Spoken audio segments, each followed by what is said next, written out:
Welcome friends, আজকে অনেক দিন পর তোমাদের কাছে আরেকটি গুরুত্বপূর্ণ ক্লাস, কনসেপ্ট ক্লিয়ার ক্লাস তোমাদের কাছে নিয়ে এলাম, যেখানে আমরা আবহাওয়া মণ্ডল নিয়ে আলোচনা করব, অ্যাটমসফিয়ার নিয়ে আলোচনা করব, যেখানে আমরা ক্লাইমেটোলজির গুরুত্বপূর্ণ পার্ট গুলো আজকে আমরা আলোচনা কিন্তু করব।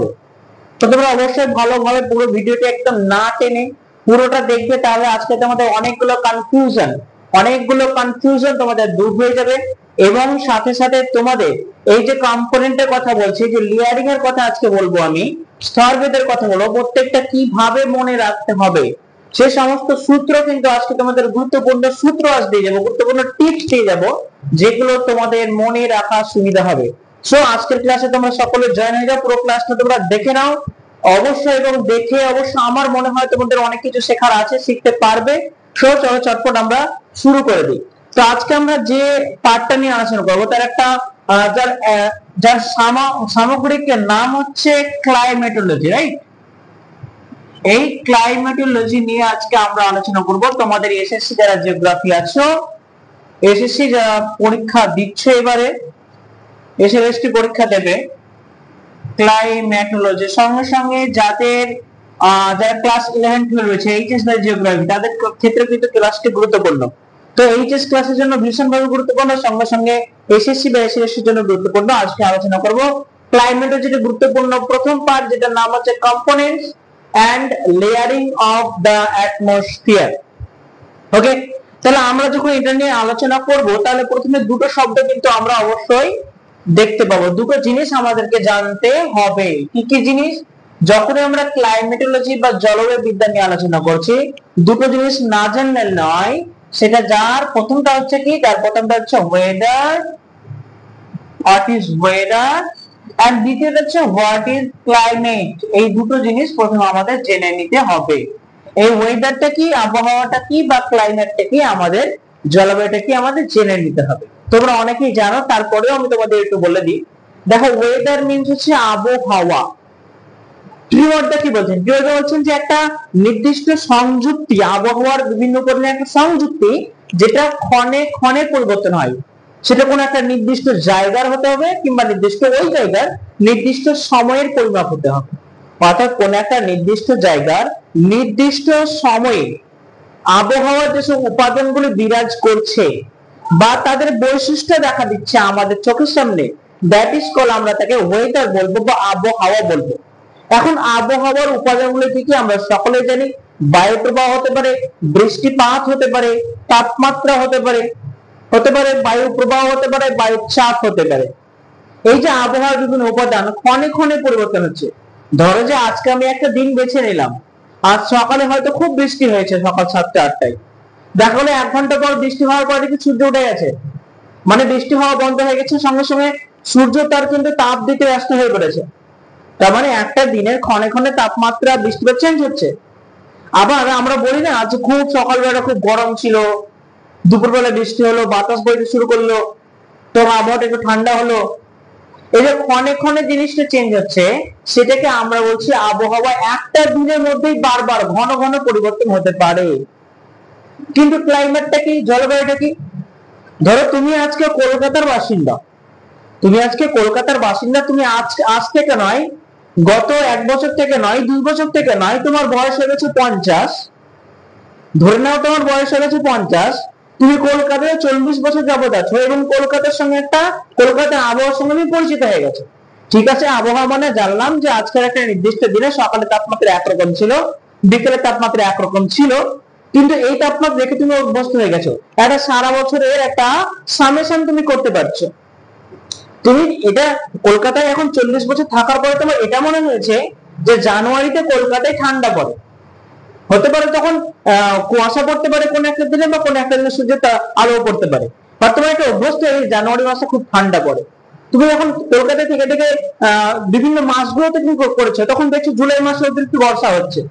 ঠিক আছে, আজকে আমাদের বর্ষার দিন, দেখি যে সকালবেলা বৃষ্টি হচ্ছে, এখন বৃষ্টি হচ্ছে না, কিংবা হয়তো আর 1-2 ঘন্টা পর আবার বৃষ্টি শুরু হবে। কিন্তু তুমি অভ্যাস হয়ে দাঁড়িয়েছে কি, তুমি দেখতে অভ্যস্ত হয়েছো যে জুলাই মাসে একটু পরে বৃষ্টি হোক, কিংবা আগামী কিছুক্ষণ পরে বৃষ্টি হোক, কিন্তু জুলাই মাসে বৃষ্টিটা হচ্ছে। তাহলে তুমি দেখতে পাচ্ছ জানুয়ারিতে ঠান্ডা লাগছে, জুলাই মাসে বৃষ্টি হচ্ছে, আর বাকি মাসগুলোতে প্রায় গরম টরম থাকছে। তো তোমার একটা ধারণা হয়ে গেছে 40 বছর এখানকার আবহাওয়াটা কেমন হতে পারে। তো এই যে 30 থেকে 40 বছরের গড় অবস্থা, সেইটাকে আমরা বলবো কি ক্লাইমেট বলবো। তাহলে আবহাওয়া কি একটা নির্দিষ্ট দিনের নির্দিষ্ট স্থানের আবহাওয়ার যে উপাদান তাদের যে পরিবর্তন, মেঘাচ্ছন্নতা, বৃষ্টিপাত, তাপমাত্রা, এসবকে আমরা আবহাওয়া বলবো, ওয়েদার বলবো। এবং সঙ্গে সঙ্গে 30 থেকে 40 বছরের আবহাওয়ার একটা গড়, একটা সামগ্রিক সামেশন, একটা জেনারেলাইজেশন, একটা সাধারণীকরণ, এই সাধারণীকরণটাকে কিন্তু আমরা ক্লাইমেট বলবো। এখন ক্লাইমেটের শ্রেণীবিভাগ যখন করতে গেলে তখন অন্যান্য অনেক বিজ্ঞানী ক্লাইমেটের শ্রেণীবিভাগ করেছেন, কোপেন করেছেন, থর্নেট করেছেন, আমরা পরে আলোচনা করব। তাহলে আমাদের যখন আমি ক্লাইমেটোলজি আলোচনা করছি তখন ওয়েদার এন্ড ক্লাইমেট এই দুটো জিনিস আমাদের জানতে হতো। এই দুটো গুরুত্ব কি, আবহাওয়া জলবায়ুর গুরুত্ব কি, অবশ্যই গুরুত্ব আছে। এই জলবায়ুর জন্যই তো আমাদের ভারতের কাশ্মীরের লোক যারা নির্দিষ্ট সমুদ্র সমতল থেকে উঁচুতে অবস্থান করছে তাদের ওখানে বরফ পড়ছে, তাদের পোশাক আশাক একরকম, আমাদের এইখানে পোশাক আশাক একরকম, তারা ওখানে সোয়েটার পরছে, আমরা এখানে পাতলা গেঞ্জি জামা পরছি। তাহলে আবহাওয়া জলবায়ুর জন্যই তো। কিংবা ধরো যে সাগরে যেসব জাহাজগুলো পারাপার করে কোন একটা শীতল বা মেরুর দিকে যখন যাচ্ছি আমরা, তখন দেখছি অনেক সময় প্রায় সময় যেখান থেকে যাত্রা করে জাহাজগুলো সেখানে জমে যাচ্ছে, যাতায়াতের সমস্যা হচ্ছে, তারা যাতায়াতে একটা ব্যাপার। আবার আমরা দেখছি এরোপ্লেন বা বিমানগুলো যখন চলাচল করছে তখন যেহেতু ট্রপোস্ফিয়ারে, আমাদের লিয়ারিং আমরা পড়াবো, যেহেতু ট্রপোস্ফিয়ারে অনেক ঝড় ঝামেলা এসব হয়, তাই বিমানগুলো কি হয় স্ট্র্যাটোস্ফিয়ারের উপর দিয়ে যায়। কিংবা যখন দেখা গেল আবহাওয়া প্রচন্ড রকম খারাপ, তখন বিমানগুলো সাময়িকের জন্য বিরতি নেয়, কিংবা হয়তো ইমার্জেন্সি ল্যান্ড করতে পারে। সবাই দেখছি আবহাওয়া জলবায়ুর জন্য আমাদের খাদ্য, বস্ত্র, বাসস্থান, যানবাহন, পরিবহন একটা সামগ্রিক দিকে কিন্তু এফেক্ট করছে। এফেক্ট করবে নাই না কেন? আমরা কি পৃথিবী থেকে আলাদা কোনো গ্রহের বাসিন্দা? না, পৃথিবী আছে, পৃথিবীর মধ্যে বায়ুমণ্ডল ঘিরে রয়েছে, সেই জন্য আমাদের কিন্তু আবহাওয়া জলবায়ুর একটা আলাদা রকম গুরুত্ব আছে। Is it clear? এখন ব্যাপার যেটা আমাদেরকে এরপর আলোচনা করতে হবে সেটা দেখতে হবে যে এই যে আবহাওয়া জলবায়ুর কথা আমরা বলছি তার একটা দুটো পার্ট আছে, দুটো লজি আছে, দুটো বিদ্যা আছে, দুটো বিজ্ঞান আছে। কি কি? একটা দেখতে পাবো আমরা, একটাকে আমরা বলছি কি, একটাকে বলছি ক্লাইমেটোলজি, আর একটাকে বলছি মিটিওরোলজি। দুটো জিনিস মধ্যে সূক্ষ্ম পার্থক্য বিদ্যমান, জেনে নাও। মিটিওরোলজি, এই যে ক্লাইমেটের যে কথা বলছি এটা কি নিয়ে আলোচনা করছে? এটা আলোচনা করছে ধরে না যে এটা আমাদের একটা পৃথিবী, এটা হচ্ছে ইকুয়েটর, এখান থেকে এদিকটা নর্থ পড়ছে, এদিকটা সাউথ পড়ছে। তা আমাদের অক্ষাংশ ভেদে যখন এখানে বিরোধ দিকে বাড়ছে, আমাদের কি হচ্ছে অক্ষাংশ বাড়ছে 90 ডিগ্রি, এটা 66.5 ডিগ্রি, এই যে অক্ষাংশ বাড়ছে ফলে কি হয় তাপমাত্রা পরিবর্তন হয়। যত উচ্চ অক্ষাংশের দিকে যাব তত তাপমাত্রা কমতে থাকবে, সেখানে বরফ জমবে, বরফ পড়বে, ঠান্ডার ভাবটা বাড়বে। সো এখানে যে পরিবর্তন হচ্ছে কিসের জন্য? অক্ষাংশের জন্য। আবার হয়তো আমরা নিরক্ষীয় অঞ্চলে যদি থাকি এবং নিরক্ষীয় অঞ্চলে যদি কোনো পাহাড় পর্বত থেকে থাকে, আমরা জানি প্রতি 1000 মিটার উচ্চতা বৃদ্ধিতে 6.4 ডিগ্রি সেন্টিগ্রেড তাপমাত্রা কমে। তো ক্লাইমেটোলজি আলোচনা করছে কি নিয়ে না, অক্ষাংশগত উচ্চতার জন্য যখন যেভাবে আবহাওয়ার পরিবর্তন হচ্ছে সেটাই মূল আলোচ্য বিষয় হচ্ছে কার? ক্লাইমেটোলজি। কিন্তু মিটিওরোলজিটা কি? মিটিওরোলজি হচ্ছে কি না, আবহাওয়া সংক্রান্ত যে ভৌগোলিক, ভৌত, রসায়ন ইত্যাদি সকল বিষয় আছে, আবহাওয়া সংক্রান্ত ভৌত বিক্রিয়া, রাসায়নিক বিক্রিয়া, যেসব আরো যেসব কম্পোনেন্ট গুলো আছে সেগুলো কিন্তু মিটিওরোলজি দিয়ে আলোচনা করে। যদিও তারা আলাদা বিজ্ঞান, একে অপরের মধ্যে কিন্তু ঘনিষ্ঠ সম্পর্ক বিদ্যমান রয়েছে, একে অপরের মধ্যে কিন্তু আদান প্রদান হয়, একে অপরকে ছাড়া কিন্তু পুরো অ্যাটমসফিয়ার কিন্তু অসম্পূর্ণ। অ্যাটমসফিয়ার জানতে গেলে আমাদের দুটো বিদ্যা সম্বন্ধেই জানতে হবে, দ্যাট ইজ ওয়ান হচ্ছে ক্লাইমেটোলজি এন্ড সেকেন্ডলি মিটিওরোলজি। এই হচ্ছে আমাদের আবহাওয়া আর জলবায়ুর একটা সামগ্রিক জেনারেলাইজেশন বা সাধারণীকরণ। আমাদেরকে কি জানতে হবে? আমাদেরকে এর থেকে জানতে হবে আরো কিছু গুরুত্বপূর্ণ তথ্য, যে তথ্যের সঙ্গে আমরা আসবো যার হেডিং হচ্ছে আমাদের অ্যাটমসফিয়ার। আমাদের হেডিং হচ্ছে অ্যাটমসফিয়ার। এই অ্যাটমসফিয়ার নিয়ে আজকে আমরা আলোচনা করব। অ্যাটমসফিয়ার মানে হচ্ছে বায়ুমণ্ডল। কি বললাম? বায়ুমণ্ডল। দেখো অ্যাটমসফিয়ার যখন আলোচনা করব তার একটা মিনিং রয়েছে, শব্দগত আবিধানিক অর্থ রয়েছে, সেটা একটু জেনে নিই। অ্যাটমসফিয়ার দুটো শব্দ থেকে এসেছে, একটা হচ্ছে অ্যাটমস আর একটা হচ্ছে স্ফারিয়া বা স্পিয়ার, স্ফারিয়া বা এটাকে স্পিয়ার। এই যে দুটো শব্দ আমরা পাচ্ছি, এই দুটো শব্দ আলাদা মানে রয়েছে। এই যে অ্যাটমস কথাটা দেখতে পাচ্ছি, এর মানে কিন্তু বায়ু নয়, এর মানে হচ্ছে জলীয় বাষ্প। অ্যাটমস মানে হচ্ছে জলীয় বাষ্প, যাকে আমরা ভ্যাপার বলি বা স্টিম বলি। এই ভ্যাপার বা স্টিমটাই অ্যাকচুয়ালি আমাদের কি অ্যাটমস। অ্যাটমস কথার অর্থ হচ্ছে জলীয় বাষ্প, ভ্যাপার বা স্টিম। আর যে স্ফারিয়া বা স্ফিয়ার কথা বলছি, এর মানে হচ্ছে পরিমণ্ডল। পরিমণ্ডল বা আমরা পৃথিবীর চারপাশের অবস্থাটাকে বলতে পারি স্ফিয়ার। ওকে, তাহলে আমাদের পৃথিবী জুড়ে, আমাদের চারপাশের অবস্থা জুড়ে আমাদের জলীয় বাষ্পর ঘনীভূত হওয়া থেকে শুরু করে সেখান থেকে অতটুকুর মধ্যে ল্যান্ডিং হওয়া পর্যন্ত যতগুলো জিনিস আমরা দেখতে পাবো সব কিন্তু অ্যাটমসফিয়ারের মধ্যে পড়ে যাবে। এখন যদি বলছি আমরা যে বৃষ্টিপাত হবে, তুষারপাত হবে, কুয়াশা দেখা যাবে, মিস্ট দেখা যাবে, তারা কি এমনি স্বতন্ত্র ভাবে কি তারা পৃথিবীর মধ্যে পতিত হয়? না, তার জন্য তাদের একটা হেল্পিং করে একটা কম্পোনেন্ট লাগে। সেগুলো সব সম্বন্ধে আজকে আমরা জানবো। অ্যাটমসফিয়ার মানে আমরা অর্থগত মানে আমরা বুঝে নিলাম। এখন যেটা আমরা জানবো, আমরা জানবো বায়ুমণ্ডলের গঠনটা একটু জানবো, অবশ্যই জানবো। তবে অ্যাটমসফিয়ারটা কি আরেকটু ডিটেইলস আমি বলে দিই। এই যে অ্যাটমসফিয়ার বায়ুমণ্ডলের কথাটা বলছি, কোনটাকে বায়ুমণ্ডল বলছি? আমাদের পৃথিবী, আমাদের পৃথিবীর চারপাশে, আমাদের পৃথিবীর চারপাশে শত শত কিলোমিটার জুড়ে, শত শত কিলোমিটার জুড়ে যে গ্যাসের মিশ্রণ, গ্যাস হতে পারে, জলীয় বাষ্প হতে পারে, আরো অনেক কিছু হতে পারে, এটা আমাদের পৃথিবী। আর এই আর্থে হতে পারে, এই আর্থের মধ্যে জলভাগ আছে, স্থলভাগ আছে। এই পৃথিবীর জলভাগ স্থলভাগকে ঘিরে রয়েছে শত শত কিলোমিটার ব্যাপী কি রয়েছে? গ্যাসের একটা মিশ্রণ রয়েছে, জলীয় বাষ্পের মিশ্রণ রয়েছে, ধূলিকণের মিশ্রণ রয়েছে। এই মিশ্রণটাকে আমরা কি বলবো? এই মিশ্রণটাকে বলবো আমরা কি বলবো? এই মিশ্রণটাকে বলবো আবহাওয়ার বিভিন্ন উপাদান বা বায়ুমণ্ডল, যেটাকে পৃথিবীকে ঘিরে রয়েছে। এটা হচ্ছে আমাদের অ্যাটমসফিয়ার বা বায়ুমণ্ডল। এবার নির্দিষ্ট উচ্চতার কারণে, নির্দিষ্ট হাইট অবধি আমাদের বায়ুমণ্ডল বিরাজ করছে বলে একটা নির্দিষ্ট চাপও আছে।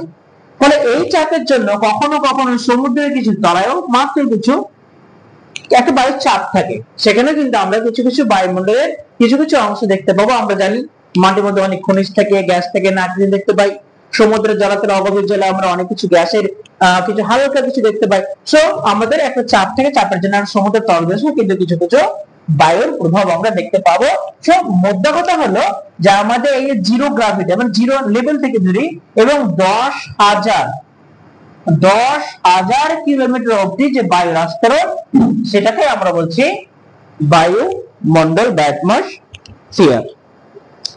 এখন এই যে অ্যাটমসফিয়ার মধ্যে যে গ্যাসের মিশ্রণ কথা বললাম, এই যে গ্যাসের মিশ্রণ কথাটা বললাম, এই যে 10,000 কিলোমিটার মিশ্রণ কথাটা বললাম, তার মধ্যে 90 কিলোমিটারের মধ্যে অ্যাবাউট 90 কিলোমিটার, এই 90 কিলোমিটার মধ্যে যতগুলো গ্যাস দেখা যায় তার 3/4 কিন্তু এই স্তরেই বিরাজ করে, এর মধ্যেই বিরাজ করে। 0 থেকে 90 কিলোমিটারের মধ্যেখানেই গ্যাসগুলোর 4/3 কিন্তু বিরাজ করছে। বাকি একবার এই বাকি উপর স্তরগুলো খুব হালকা ভাবে ছড়িয়ে ছিটিয়ে অবস্থান করছে। এবার এখান থেকে আর একটা মূল তথ্য, আর একটা ইম্পর্টেন্ট তথ্য তোমাদের জানিয়ে রাখি, যে মোটামুটি পৃথিবী থেকে অ্যারাউন্ড 100 কিলোমিটার, আমরা এটাকে যদি 100 কিলোমিটার একটা বলয় ধরে নিই, এই 100 কিলোমিটার যদি বলে ধরে নিই, মনে করো এটা জিরো, আমাদের এটা আর্থ গ্র্যাভিটি, এটা ভূপৃষ্ঠ, এটা আমরা জিরো ধরলাম। এখান থেকে 100 কিলোমিটার অবধি এই স্তরে 100 কিলোমিটার অ্যারাউন্ড, এখান থেকে গ্যাসের যে প্রভাবগুলো থাকে সেগুলো একটু একটু কমে যায়। মানে ধরো আমাদেরকে বায়ুমণ্ডল অতিরিক্ত করে যতটা প্রভাব আমাদের 90 কিলোমিটার মধ্যে থেকে গ্যাসগুলোর, এখান থেকে 100 কিলোমিটার পর থেকে কিন্তু এগুলোর প্রভাব কিন্তু আস্তে আস্তে কমতে থাকে।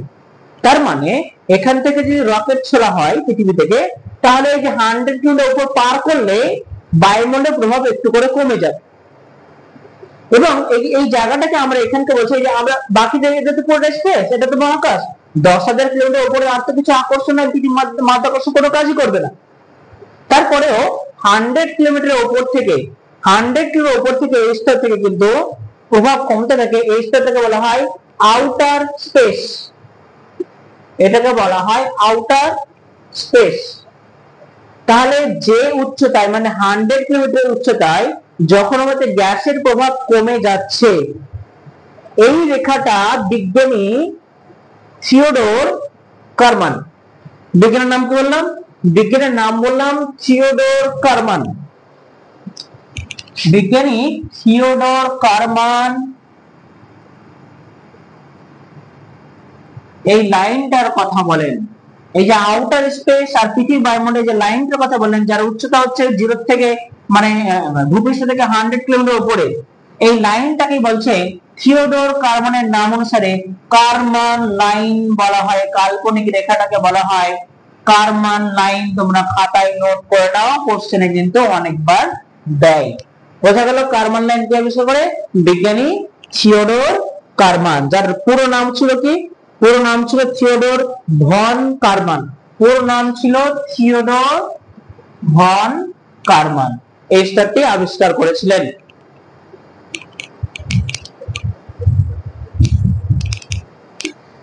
তাহলে আমরা এরপরে পরবর্তী স্টেপে চলে যাব, এটা আমরা বুঝে দিই। এবার আমরা চলে যাব বায়ুমণ্ডলের বিভিন্ন উপাদানগুলো নিয়ে, কম্পোনেন্টস গুলো নিয়ে আমরা আলোচনা করব। তোমরা কিন্তু অবশ্যই ক্লাস ছেড়ে যাবে না, পুরোটা দেখবে। অনেক কিছু তথ্য দেওয়ার বাকি আছে, যেগুলো জানলে তোমাদের কিছু কিছু জিনিস এমন ইন্টারেস্টিং আছে যেগুলো তোমাদের কিন্তু মনে থেকে যাবে। সো এখন আমরা আলোচনা করব কম্পোনেন্টস নিয়ে, বায়ুমণ্ডলের উপাদান নিয়ে আলোচনা করব। তো বায়ুমণ্ডলের উপাদানের কথা বলতে গেলে তোমাকে দুটো স্তরের কথা বলতে হয়।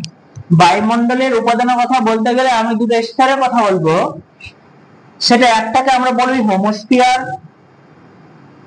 তোমরা সকলে এর সঙ্গে পরিচিত। আর একটা স্তরকে আমরা বলতে পারি হেটারোস্ফিয়ার। এই যে হোমো কথাটা কখন উচ্চারণ করি, কখন ইউজ করি? হোমো মানে হচ্ছে সেম বা একই। তার মানে পৃথিবী, এটা যদি আমরা পৃথিবী, আমাদের যদি পৃথিবী ভূপৃষ্ঠ হয়, এই জায়গাটা আমাদের যদি ভূপৃষ্ঠ হয়, মনে করেন এটা ভূপৃষ্ঠ, এটা ইকুয়েডর, এটা আমাদের নর্থ, এটা আমাদের সাউথ, এটা আমাদের ভূপৃষ্ঠ। তো ভূপৃষ্ঠ থেকে 0 কিলোমিটার থেকে একটা নির্দিষ্ট উচ্চতা পর্যন্ত, যেটা আমি কথা বললাম 90 কিলোমিটার কথা বললাম, এই 90 কিলোমিটার মধ্যে যে গ্যাসের মিশ্রণগুলো রয়েছে মোটামুটি সেম থাকে। যে গ্যাসগুলো রয়েছে আমাদের nitrogen, oxygen, argon, carbon die oxide, যে গ্যাসগুলো রয়েছে এই 90 কিলোমিটারের মধ্যে মোটামুটি তাদের অনুপাতগুলো কিন্তু সেম থাকে, কোনো হেরফের হয় না। এই সেম থাকার জন্য এই স্তরকে বলা হয় 0 থেকে 90 পর্যন্ত, এই স্তরকে বলা হয় আমাদের হোমোস্ফিয়ার। অর্থাৎ কম্পোনেন্টের উপাদানগুলোর খুব একটা বেশি পরিবর্তন হয় না বা হয় না। বাকি এরপরে যখন 90 থেকে একেবারে 10,000 কিলোমিটার অব্দি বাইরের যে স্তর, এই 90 এর পর থেকে একদম 10,000 কিলোমিটার পর্যন্ত বাইরের যে স্তর, গ্যাসের যে স্তর, এই গ্যাসগুলোর অনুপাত কিন্তু সব জায়গাতে সেম থাকে না, পরিবর্তন হয়। কখনো দেখো কোন স্তরে, এখান থেকে যত উপরে উঠতে দেখতে পাবো কোথাও কোন স্তরে হিলিয়ামের আধিক্য বেশি, কোথাও হাইড্রোজেন আধিক্য বেশি, কোথাও অক্সিজেন আধিক্য বেশি, কোথাও নাইট্রোজেন আধিক্য বেশি। মানে অনুপাত কিন্তু সমান থাকে না, যার জন্য এই স্তরটাকে বলা হয় আমাদের হেটারোস্ফিয়ার। যার জন্য হোমোস্ফিয়ারের বাংলা মানে হচ্ছে সমমণ্ডল, এবং হেটারোস্ফিয়ারের বাংলা মানে আমরা বলতে পারি তাহলে বিষমমণ্ডল। একটাকে সমমণ্ডল বলতে পারি আর একটাকে বিষমমণ্ডল বলতে পারি। বোঝা গেল? Is it clear? কারো কোনো সমস্যা? সমস্যা হলে অবশ্যই তোমরা কমেন্টে আমাদের জানিয়ে দিতে পারো। এখন আমরা আসবো, এই যে হোমোস্ফিয়ারের কথাটা বললাম, যে বিভিন্ন গ্যাসের মিশ্রণগুলো সমতা বজায় রেখে, সমপরিমাণ সম অনুপাত বজায় রেখে অবস্থান করছে, এদেরকে আমরা 3 ভাগে ভাগ করতে পারি। এই যে গ্যাস ঘুরে বেড়ায়, এই যে জলীয় বাষ্প ঘুরে বেড়াচ্ছে, এই যে ধূলিকণা ঘুরে বেড়াচ্ছে, এগুলোকে আমরা 3টে ক্যাটাগরিতে ভাগ করতে পারি।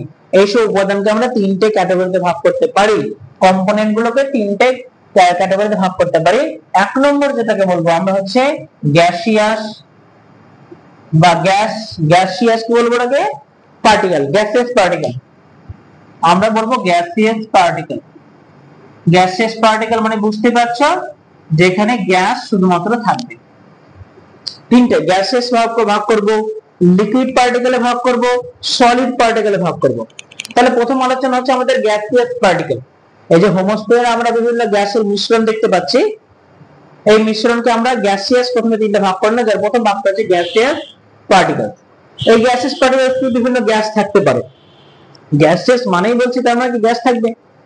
গ্যাসের আবার দুটো আমরা ভাগ করতে পারি, একটাকে বলতে পারি কনস্ট্যান্ট গ্যাস যেগুলোর অবস্থান বিশেষে পরিবর্তন হয় না, আর একটাকে বলতে পারি ভেরিয়েবল যেগুলো কিন্তু পরিবর্তনশীল।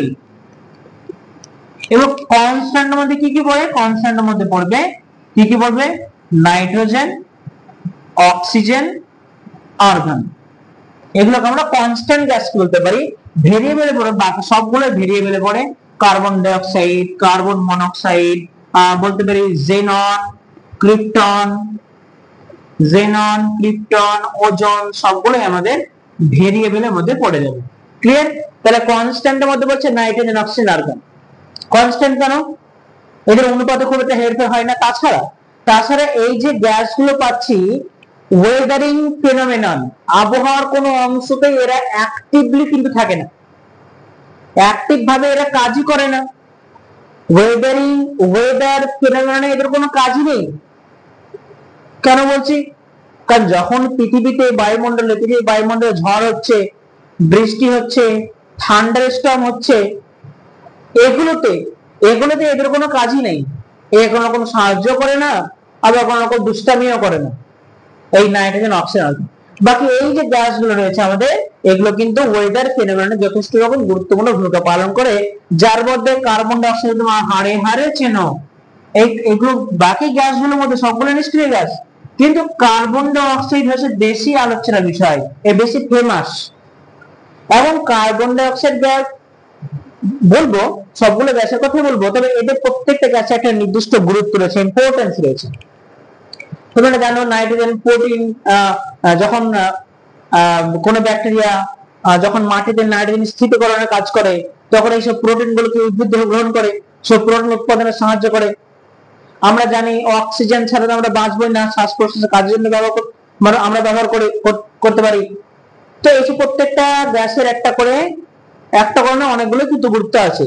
সঙ্গে সঙ্গে যদি আমরা ভেরিয়েবলে যাই, তার মধ্যে carbon die oxide famous. Carbon die oxide সবচেয়ে বড় কাজ কি? সবচেয়ে বড় কাজই হচ্ছে এই কার্বন ডাই অক্সাইড গ্যাস গাছেরা নিজেদের মধ্যে গ্রহণ করে সালোক সংশ্লেষ প্রক্রিয়ায় খাদ্য তৈরি করে। যে কার্বন ডাই অক্সাইড গ্যাস আমরা কিন্তু বের করে দিচ্ছি, সেই কার্বন ডাই অক্সাইড গ্যাস গাছেরা গ্রহণ করছে এবং খাদ্য তৈরি করছে। যদি এই carbon die oxide CO2 gas উদ্ভিদ গ্রহণ না করতো, তাহলে আমরা কিন্তু না খেয়ে মতো হতো, উদ্ভিদ কোনো খাবার তৈরি করতে না, আমরা খাবার না খেয়েই থাকতাম, কিংবা আমাদের হয়তো অস্তিত্বই থাকতো না। সো কার্বন ডাই অক্সাইড গুরুত্বপূর্ণ একটা গ্যাস এই বায়ুমণ্ডলের মধ্যে। আবার এই কার্বন ডাই অক্সাইডই আমাদের কারণে, মানুষের কারণে এর পরিমাণে কিন্তু বর্তমানে কিন্তু অনেক পরিমাণে বাড়ছে, যদিও তার পরিমাণ কম, মাত্র 0.003%। তারপরেও আমরা এমন কিছু কাণ্ড কারখানা ঘটাচ্ছি পৃথিবীর মধ্যে, যার জন্য পৃথিবীর তাপমাত্রা বাড়ছে। এই জন্য আমরা কি করি? এই জন্য কার্বন ডাই অক্সাইডকে আমরা গ্রিন হাউস গ্যাসও বলি, তাই না? এই জন্য কার্বন ডাই অক্সাইডকে আমরা গ্রিন হাউস গ্যাসও বলি। তো গ্রিন হাউস গ্যাসের কথা যখন প্রসঙ্গে চলে গেল, তখন আমাদেরকে অবশ্যই একটু গ্রিন হাউস এফেক্ট সম্বন্ধে একটু জেনে নেওয়া দরকার। গ্রিন হাউস এফেক্টটা আসলে কি? গ্রিন হাউস এফেক্ট আসলে কি আমরা একটু সংক্ষেপে জেনে নেব। কি এই গ্রিন হাউস এফেক্টটা কি? ধরো যেহেতু হাউস কথা বলছে, ধরো আমার কাছে আমি একটা বাড়ি আঁকলাম, একটা বাড়ি আছে, এই বাড়িটা আছে ধরো তোমার কোন মেরু অঞ্চলে, কারণ আমরা জানি গ্রিন হাউস মেরু অঞ্চলেই কিন্তু বানানো হয় উদ্ভিদ বা সবজি ভেজিটেবল চাষ করার জন্য, তাই এটা আমাদের গ্রিন হাউস গ্যাস। মানে এটা একটা কাঁচের ঘর, এটা হচ্ছে গ্লাস হাউস। কি বললাম? এটা হচ্ছে গ্লাস হাউস, এটা একটা কাঁচের ঘর। এই কাঁচের ঘর ঠান্ডা এলাকায় উচ্চ অক্ষাংশে রাখা হয় কেন? সবজি চাষের জন্য। কেন সবজি চাষ করবে? কি দরকার? গাছেরা যখন খাবার তৈরি করছে, তাদের প্রধান প্রধান উপাদানগুলোই হচ্ছে সূর্যালোক, বাতাস, মাটি, তাই না? গ্যাসটা আলাদাভাবে গ্রহণ করছে ঠিকই, কিন্তু খাবার তো তৈরি করবে গাছেরা। কিন্তু যেহেতু এখানে উচ্চ অক্ষাংশে আমাদের সূর্যালোকটা একেবারেই কম, একেবারে যেটুকু পড়ে সেটুকু তির্যক ভাবে পড়ে।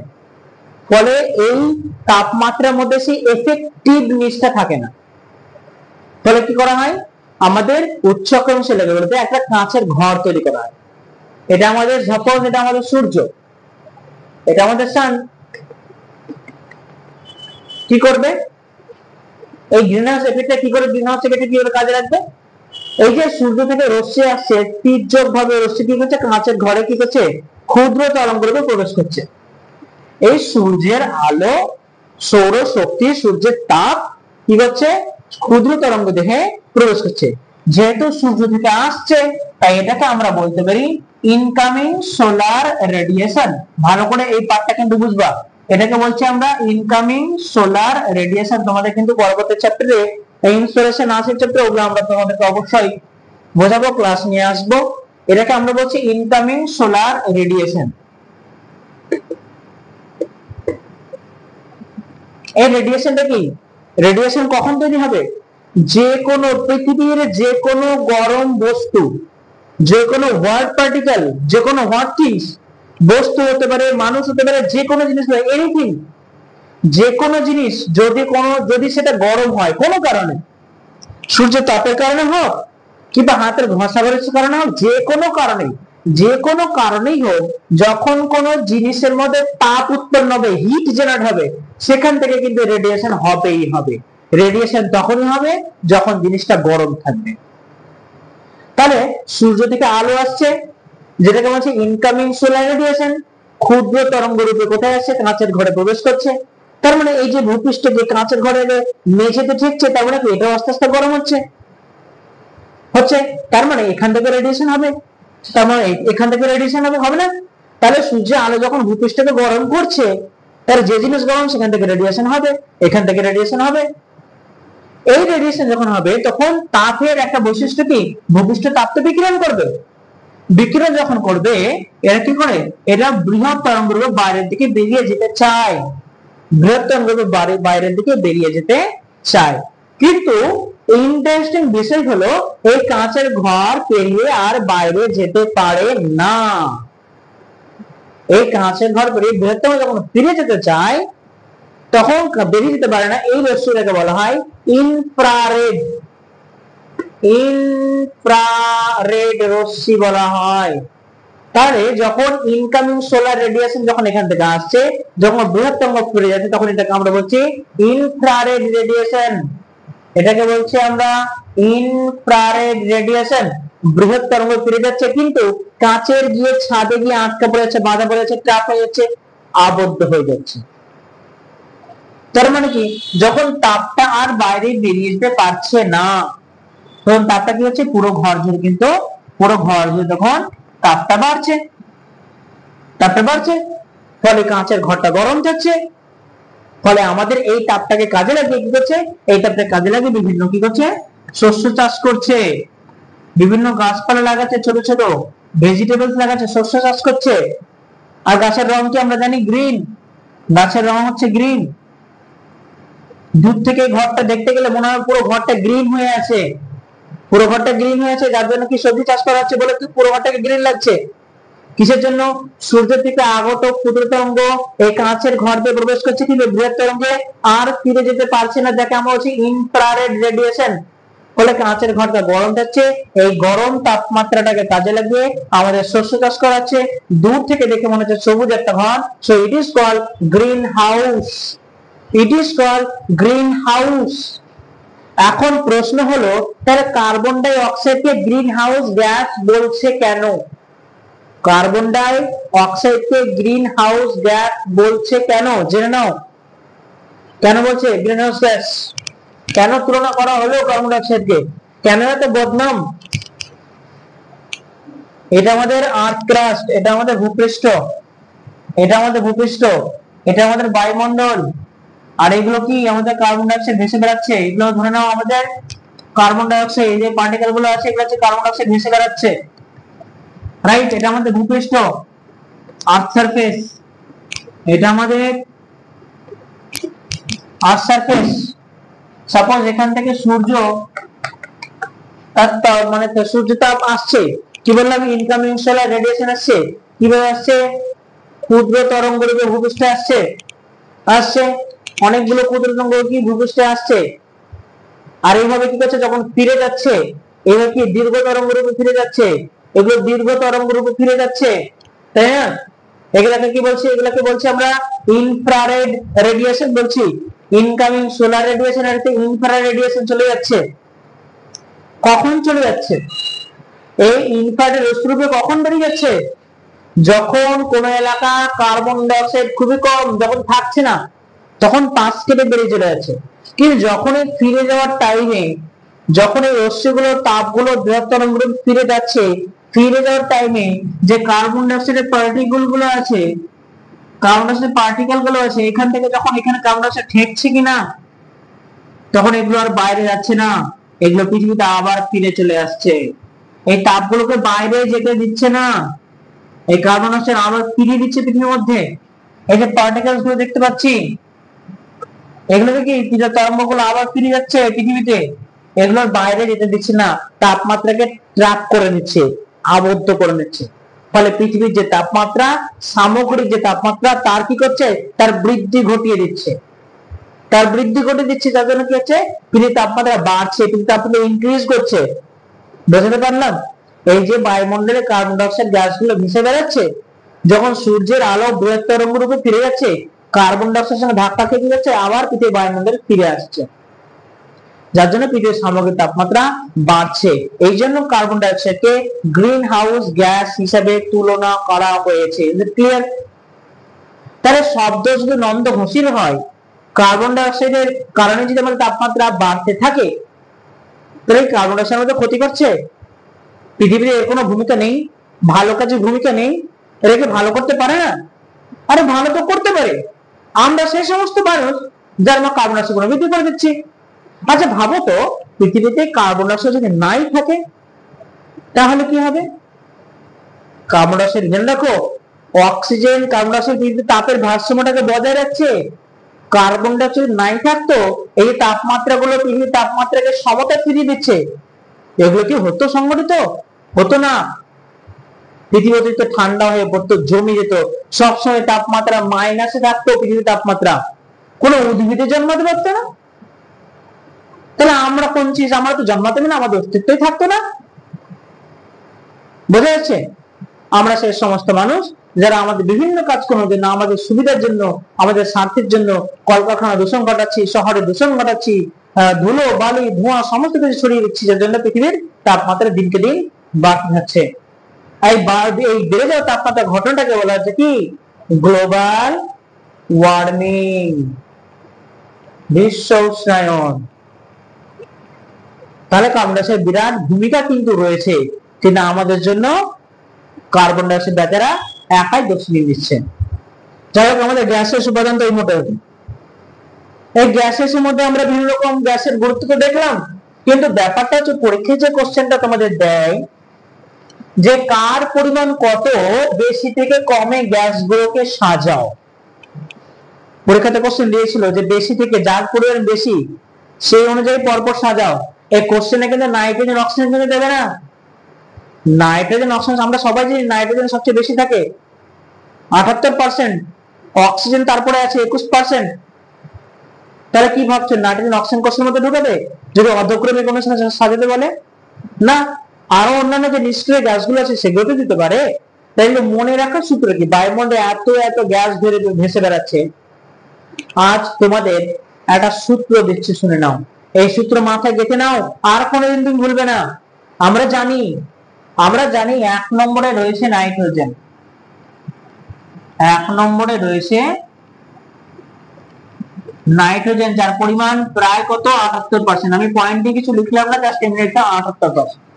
আমরা জানি 2 নম্বরে অক্সিজেন রয়েছে, যার পরিমাণ 20.9, প্রায় 21%। আমরা জানি এই দুটো গ্যাস আমাদের সববার মনে থাকে। এরপরে পরিমাণের ভিত্তিতে কি কি নাম হবে? চলো একটা সূত্র ঝটপট লিখে নাও। সূত্রটা হচ্ছে এরকম, লিখে নাও। আরে কার্বন নিয়ে হিলছিস কেন? কার্বন নিয়ে হিলছিস কেন? মিস্টার কিপটা নাক দিয়ে হাই তুলে জেনে যাবে। সূত্র লেখো লেখো লেখো লেখো। সূত্রটা কি? সূত্রটা কি? আরে কার্বন নিয়ে হিলছিস কেন? মিস্টার কিপটা নাক দিয়ে হাই তুলে জেনে যাবে। আরে কি করছিস? কার্বন নিয়ে হিলা শুরু করে দিয়েছিস, লড়া শুরু করে দিয়েছিস, কি করছিস? কার্বন নিয়ে হিলছিস কেন? মিস্টার কিপটা নাক দিয়ে হাই তুলে জেনে যাবে। এখন এর অর্থগুলো শুনে না। আরে এই যে আরে দেখতে পাচ্ছি না, আরে মানে হচ্ছে আর্গন। তাহলে প্রথমে নাইট্রোজেন, তারপর অক্সিজেন, এরপরে আসবে আমাদের কি আর্গন। দেখো কার্বনের পর লেখা আছে, তারপর আসবে কার্বন। দেখো নিয়ে লেখা আছে, নিয়ে হচ্ছে নিয়ন। হিলচিস লেখা আছে, হিলচিস হচ্ছে হিলিয়াম। দেখো কি সুন্দর তোমাদের মনে থেকে যাবে। এই যে লেখা আছে না মিস্টার, মিস্টার হচ্ছে মিথেন, মিস্টার হচ্ছে মিথেন। এই যে ক্রিপ্টা দেখতে পাচ্ছ, ক্রিপ্টা হচ্ছে ক্রিপ্টন, ক্রিপ্টার পুরো নাম হচ্ছে ক্রিপ্টন। এই যে নাক দেখতে পাচ্ছ, নাক দিয়ে এটা হচ্ছে নাইট্রাস অক্সাইড। কি বললাম? Nitrous oxide. এই যে হাই তুলে দেখতে পাচ্ছ, হাই হচ্ছে হাইড্রোজেন, হাই হচ্ছে হাইড্রোজেন। এই যে জেনে দেখছো, জেনে যাবে, এই জেনে হচ্ছে জেনন, এই জেনে হচ্ছে জেনন। এরপরে যেটা থাকবে এটা আমাদের সূত্রের মধ্যে করেনি, তো মনে রাখো এরপরে আমাদের ওজন পড়ে যাবে। কি সূত্রটা ভালো না? ভালো না? যদি সূত্রটার মধ্যে ভালো লেগেই থাকে একটা চটপট লাইক বাটনে হিট করে দাও, বন্ধুদের মধ্যে শেয়ার করে দাও, জানিয়ে দাও কমেন্টে যে কেমন লাগলো তোমাদের এটা। কি বললাম? আরে কার্বন নিয়ে হিলছিস কেন? মিস্টার কিপটা নাক দিয়ে হাই তুলে জেনে যাবে তো। তার মানে আমরা জানি প্রথমে আছে নাইট্রোজেন, তারপর অক্সিজেন, এরপর সূত্র অনুযায়ী আরে আর্গন, কার্বন কার্বন, নিয়ে নিয়ন, হিলছিস হিলিয়াম, মিস্টার মিথেন, কিপটা ক্রিপ্টন, নাক দিয়ে নাইট্রাস অক্সাইড, হাই তুলে হাইড্রোজেন, জেনে হচ্ছে জেনন, সবশেষে আসছে ওজোন। ঝটপট ঝটপট স্ক্রিনশট নিয়ে, স্ক্রিনশট নিয়ে বোঝা গেল? এরপরে কি তোমাদের অর্ধক্রমিক মান অনুসারে, পরিমাণ অনুসারে, পার্সেন্টেজ অনুযায়ী তোমাদের কি বুঝতে কোনো সমস্যা হবে? কোনো গ্যাসের নাম মনে রাখতে কোনো সমস্যা হবে? নিশ্চয় হবে না। ক্লিয়ার? বোঝা গেল? আমাদের এসব গ্যাস, আমাদের কম্পোনেন্ট গুলো, গ্যাসের উপাদানগুলো আমাদের কিন্তু হয়ে গেল। এরপরে বাতাসের অ্যাটমসফিয়ারের বায়ুমণ্ডলের আমরা গ্যাসিয়াস কম্পোনেন্ট দেখে ফেললাম। এরপর আমরা 2 নম্বরে দেখব, 2 নম্বরে দেখব লিকুইড কম্পোনেন্ট। কি দেখব? লিকুইড কম্পোনেন্ট আমরা দেখব। তরল যে জিনিসগুলো আমাদের ভেসে বেড়াচ্ছে সেগুলো আমরা দেখব। লিকুইড, আমরা যদি লিকুইডটা দেখতে যাই তাহলে লিকুইডের মধ্যে কি আছে? বায়ুমণ্ডল লিকুইডটা কি পড়বে? লিকুইড উপাদান কোনটা?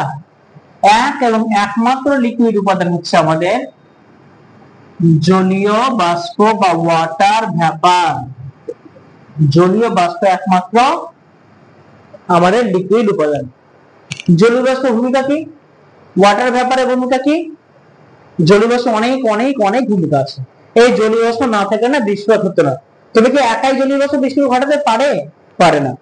তো জলীয় বাষ্পের যে গুরুত্ব আছে সেটা আমরা সকলেই জানি। সূর্য থেকে তাপ আসছে, বিভিন্ন জলাভূমিতে পড়ছে, নদী, সাগর, সমুদ্র অনেক জায়গাতে পড়ছে, জল বাষ্পীভূত হচ্ছে, কিন্তু বাষ্পকে আমরা খালি চোখে দেখতে পাই না। এটাকে কি হিসেবে দেখা যায়? এগুলো কিন্তু ড্রপলেটস হয়ে আকাশে কিন্তু ভেসে বেড়ায়। এগুলো ড্রপলেটস, বিন্দু বিন্দু আকারে আকাশে ভেসে বেড়ায়। একা ভেসে বেড়াতে হবে না, এগুলো যখন বায়ুমণ্ডলে কোনো ধূলিকণাকে পাবে, লবণ কণাকে পাবে, তখন এই যে একটা শক্তি আছে এদের আকর্ষণ করা, এরা কিন্তু জলীয় অণুগুলোকে একের সঙ্গে পরস্পর মিশিয়ে দিয়ে মেঘ তৈরি করবে। তাহলে এই জলীয় বাষ্পের প্রধান কাজই হচ্ছে মেঘ তৈরি করা। মানে মেঘের মধ্যে অংশগ্রহণ করা, যার জন্য আমাদের অধঃক্ষেপণটা পৃথিবীর মধ্যে ঝরে পড়ে। জলীয় বাষ্পের আকার নাই, জলীয় বাষ্প কিন্তু অনেকগুলো মেঘ, ধূলিকণা বা মেঘ, লবণকণাকে আশ্রয় করে কিন্তু সলিড পার্টিকেল গুলো আশ্রয় করে আমাদের অধঃক্ষেপণের কাজে সহায়তা করে জলীয় বাষ্প। ক্লিয়ার? তাহলে একমাত্র তরল উপাদান আমাদের হচ্ছে জলীয় বাষ্প। তবে জলীয় বাষ্প অনেক রকম, অধঃক্ষেপণে অনেক রকম ফর্ম তৈরি করে। জলীয় বাষ্প কি কি ফর্ম তৈরি করতে পারে? জলীয় বাষ্প কখনো তৈরি করে ঢেউ, শিশির তৈরি করতে পারে, কখনো তুষার তৈরি করে। ঢেউ কখন? যখন আমরা জানি ঘাসের ডাগায়, গাছের পাতায় ছোট ছোট জলবিন্দু আকার জমা হয়, সেটা ঢেউ। ফ্রস্ট কি? ফ্রস্টের জল। তুষার যেটাকে আমরা বলি তুষার বলি, যেটাকে আমরা বলি বরফের চাদর, পাতলা বরফের আস্তরণকে আমরা তুষার বলি। কখন জমা হয়? যখন ভূপৃষ্ঠের নিচে তাপমাত্রা হিমাঙ্কের নিচে নেমে যায়। জল যখন তাপমাত্রা যখন হিমাঙ্কের নিচে নেমে যায়, যখন তাপমাত্রা 0 ডিগ্রিতে চলে আসে, তখন কিন্তু কি ওই জলীয় বাষ্পগুলো ভূপৃষ্ঠের মধ্যে কিন্তু জমা হতে শুরু করে, একটা বরফের চাদর তৈরি করে দেয়, যাকে আমরা ফ্রস্ট বলি। আর কি? এই জলীয় বাষ্প থেকে ফগ তৈরি হয়, কুয়াশা তৈরি হয়। এই জলীয় বাষ্প থেকে মিস্ট তৈরি হয়। মিস্ট মানে কুয়াশা, ফগ মানে কুয়াশা, দুটোর মধ্যে পার্থক্য কি? ফগ হচ্ছে এতটাই ঘন থাকে যে কিন্তু বেশি দূর কিন্তু দৃষ্টিযোগ্যতা হবে না। মিস্ট থেকে কিন্তু অনেক দূর পর্যন্ত দেখা যেতে পারে। ধরো আমাদের মিস্ট পড়েছে, আমরা কিন্তু মিস্ট পড়ে থাকলে হালকা কুয়াশার মধ্যে পড়ে আমরা অনেক দূর পর্যন্ত দেখতে পাই, কিন্তু কুয়াশাতে কিন্তু বেশি দূর আমরা দেখতে পাবো না, এর দৃশ্যযোগ্যতা কম। দুটোর মধ্যে পার্থক্য হচ্ছে ফগ বা কুয়াশার দৃশ্যযোগ্যতা কম, কিন্তু মিস্টের দৃশ্যযোগ্যতা বেশি। ডিউ পড়ছে, এই জলীয় বাষ্প কিসে কিসে কাজে লাগছে? ডিউ তৈরি করছে, ফ্রস্ট তৈরি করছে, ফগ তৈরি করছে, মিস্ট তৈরি করছে। আর কি তৈরি করে? আর একটা যেটা বললাম তোমাদের প্রথমে বললাম সেটা কি? ক্লাউড। জলীয় বাষ্প কিন্তু ওয়েদারিং ফিনোমেনার মধ্যে অনেক অনেক অ্যাক্টিভ ভাবে কাজ করে থাকে। এটা হচ্ছে আমাদের লিকুইড উপাদান। চলে গেল, আমরা গ্যাসীয় উপাদান দেখে নিলাম, এরপর আমরা লিকুইড উপাদান দেখে নিলাম। এখন পড়ে থাকলো আরেকটা, যা 3 নম্বর ভাগ, আমরা কি দেখবো? সলিড পার্টিকেল দেখবো, কঠিন বস্তু কণা দেখবো। এরপর 3 নম্বর ভাগটাকে আমরা বলতে পারি সলিড পার্টিকেল। 3 নম্বর ভাগটা হচ্ছে আমাদের সলিড পার্টিকেল বা কঠিন বস্তু কণা। কি বলতে পারি?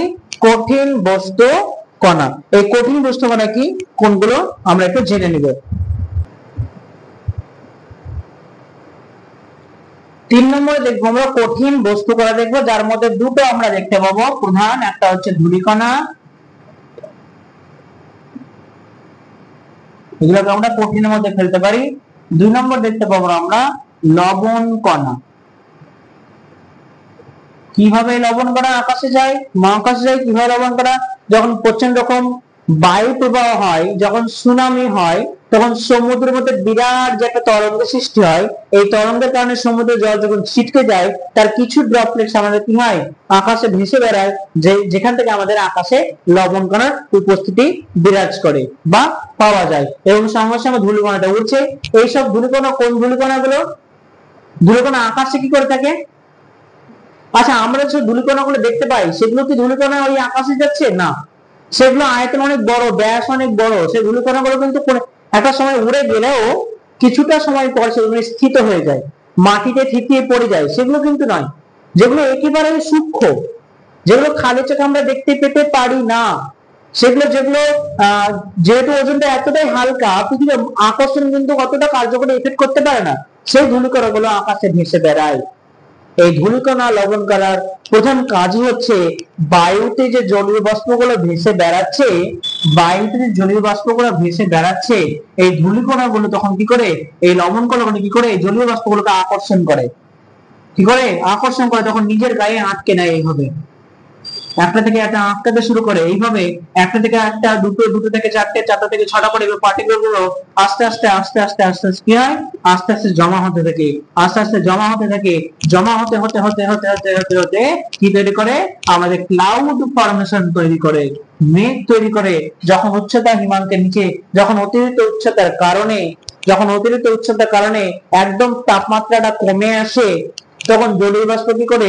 ধূলিকণাকে আশ্রয় করে আরো বড় হতে থাকে, মেঘ তৈরি করে।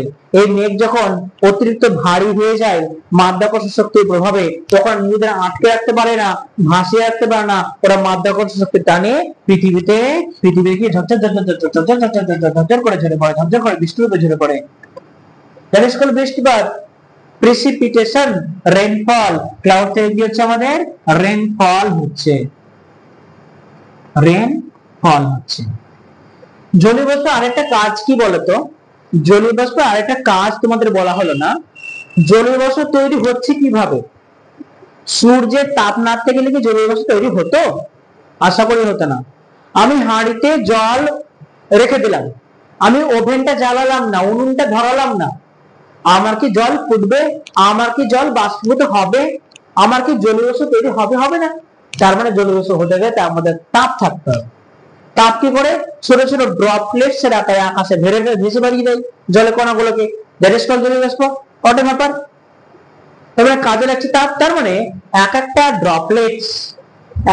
ড্রপলেটস জলীয় বাষ্প, ওয়াটার ভেপার, প্রত্যেকটা কণা জলীয় বাষ্প, প্রত্যেকটা কণা কি করে একটা নির্দিষ্ট তাপ সঞ্চিত করে রাখে, তাপকে শুষে নেয়, শোষক বলে এটাকে। তাপ শোষক পদার্থ হিসেবে জলীয় বাষ্প বলে কাজ করে। তাপগুলো কি হয়? শোষণ করে, অ্যাবজর্ব করে নেয়। যার জলীয় বাষ্প তৈরি হয়, অ্যাবজর্ব করে নেয়। তাহলে ভাবো, তাহলে এই তাপগুলো একসময় কি হয়ে যায়? তাপগুলো কি সারাক্ষণ ধরে রাখতে পারবে না? যখন জমে ক্লাউড ফর্মেশন করছে, যখন জমে মেঘ তৈরি করছে, তখন এর মধ্যে তাপ সঞ্চিত ছিল, যেটাকে আমরা গ্রেডিয়েন্ট হিট বলছি, মানে লিন তাপ বলছি। যে তাপগুলো কি হয়? তাপগুলো বায়ুমণ্ডলে ছেড়ে দেয়। এই জলীয় বাষ্পগুলো যখন ঘনীভূত হয়ে যায়, তখন এর মধ্যে যে তাপ সঞ্চিত ছিল এগুলো বায়ুমণ্ডলে ছেড়ে দেয়। এগুলোকেই আমরা কি বলি? লেটেন্ট হিট বলি। কি বলি? ল্যাটেন্ট হিট বলি, লিন তাপ বলি। কি বলি? লেটেন্ট হিট বলি, লিন তাপ বলি। এই লিন তাপ কিন্তু বায়ুমণ্ডল মুক্ত করে। ফলে কি হয়? বায়ুমণ্ডলে একটা তাপমাত্রা বাড়িয়ে দেয়, হঠাৎ করে তাপমাত্রা বাড়িয়ে দেয়। বায়ু এখানে ঠান্ডা হচ্ছে, এখানে শীতল বায়ু, আবার ওখান থেকে কি তাপ মোচন করছে বলে এখানে উষ্ণ হয়ে যাচ্ছে। ফলে কি হয়? একটা উষ্ণ আর শীতল সীমান্তের সৃষ্টি হয়ে যায়, যার জন্য তো মেঘের ফর্মেশনটা হয়, যার জন্য তো বৃষ্টিপাতটা হয়, যার জন্য তো একটা টার্বুলেন্সের সৃষ্টি হয়। জলীয় বাষ্পের একটা কাজ। আর এই জিনিস মাথায় রাখতে হবে, আমাদের তাপমাত্রা উচ্চতা বৃদ্ধিতে প্রতি 1000 মিটার উচ্চতা বৃদ্ধিতে 6.4 ডিগ্রি সেন্টিগ্রেড করে তাপমাত্রা কি হচ্ছে? ডিক্রিজ হচ্ছে। কিংবা যদি বলা হয় 1000 ফুট উচ্চতায়,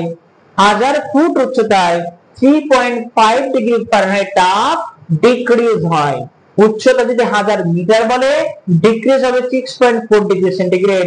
উচ্চতা যদি 1000 ফুটে বলে, তাহলে আমাদের ডিক্রিজ হবে 3.5 ডিগ্রি ফারেনহাইট। তাহলে আমরা বায়ুমণ্ডলের তিনটে উপাদান কিন্তু দেখে ফেললাম: গ্যাসিয়াস উপাদান, গ্যাসিয়াস পার্টিকেল, লিকুইড পার্টিকেল, সঙ্গে সঙ্গে দেখলাম আমরা সলিড পার্টিকেল।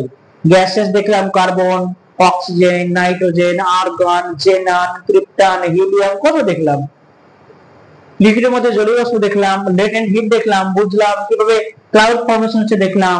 এই যে সলিড পার্টিকেল গুলো, আকাশে ভেসে বেড়াচ্ছে, এই সলিড পার্টিকেল এর একটা নাম হয় জানো? এই আকাশের, মহাকাশ বলবো না, এই যে বায়ুমণ্ডলের সলিড পার্টিকেল, এগুলোকে এসপিএম বলা হয়। জানো এসপিএম এর পুরো নাম কি? এসপিএম এর পুরো হচ্ছে সাসপেন্ডেড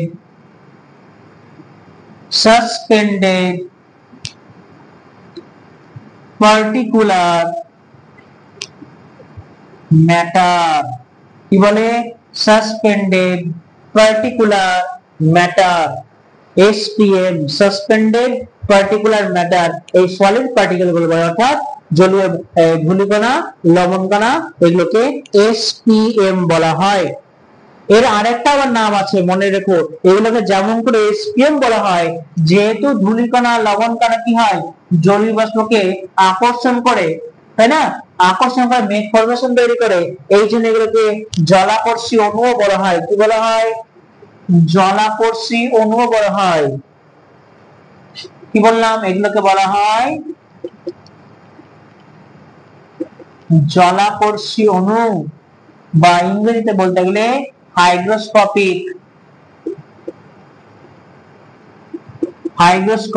নিউক্লিই।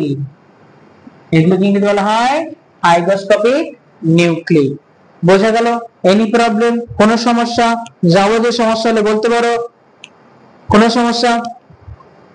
আমাদের কম্পোনেন্ট কিন্তু হয়ে গেল। আমাদের আমি যদি এখানে লেয়ারিং এর ব্যাপারটা বলবো, তবে লেয়ারিং বলতে গেলে অনেকটা ভিডিওটা অনেকটা লম্বা লেন্থি হয়ে যাবে। আমরা লেয়ারিংটা একটা অন্য ক্লাসে কিন্তু তোমাদের কাছে নিয়ে আসবো।